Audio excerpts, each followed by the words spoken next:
Let's take a look at commodities, and we did see some huge movements overnight, thanks in part to those falls for the US dollar. NYMEX crude surged more than 10% to settle at $47.98, a gain of $4.46. Right now, Asia side, you can see NYMEX crude still holding on to some of those gains, up 8.8%.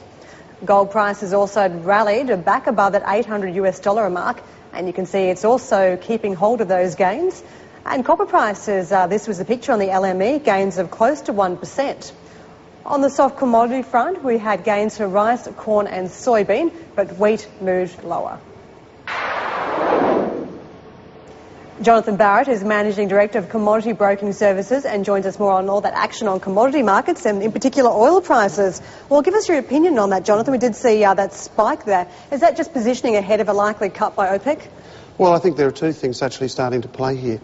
The first thing is the market is anticipating the next meeting, obviously 17th of December, a 2.5 million barrel cut. Now that in itself I think is sort of shoring the market. But on the other side, we're starting to hear that Russia might look to actually join OPEC, and this in my mind is what's really spurring the market, because when you put both of them together they control close to 50% of the market. Jonathan, is Russia realistically going to shoulder the burden of production cuts, though, with OPEC, given the fact that it really is in a position where it needs to maximise oil revenue?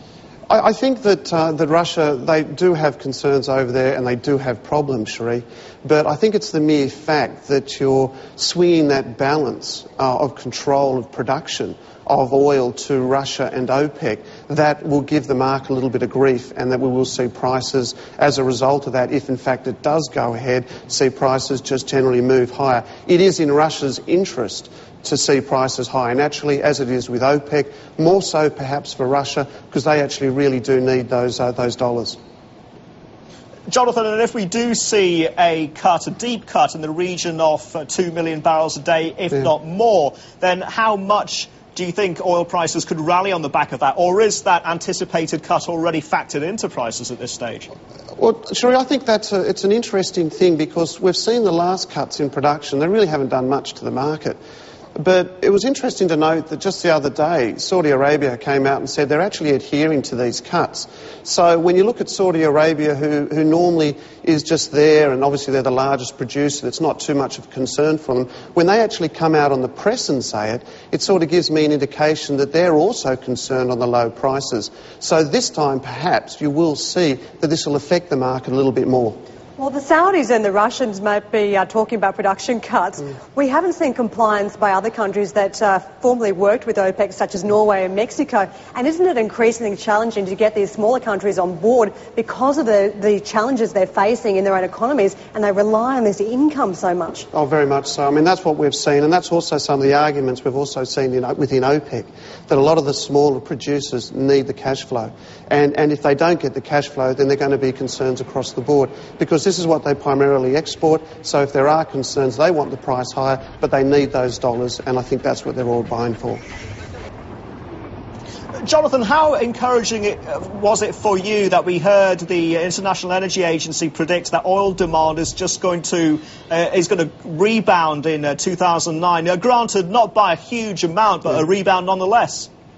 Look, I think it's interesting, because it then starts to give us this story of how we're actually going to recover from this global recession, because there are generally two schools of thought, in fact 3 schools of thought, that it's going to take a long time, that it's going to take a short time and a middle time. But we actually feel that recovery will in fact be more to that second quarter of 2009, and with that we should see an uptake in demand for oil. Not only for oil, but also for base metals. And we're actually concentrating on the base metal side of the market, because we actually do see a swing in pickup start to commence over this northern hemisphere winter, particularly for the spring build. Almost out of time. Does that, based on those comments, BHP Rio, are they a buy today? They're a buy today. Jonathan, thanks so much for your time. Jonathan Barrett there from Commodity Broking Services.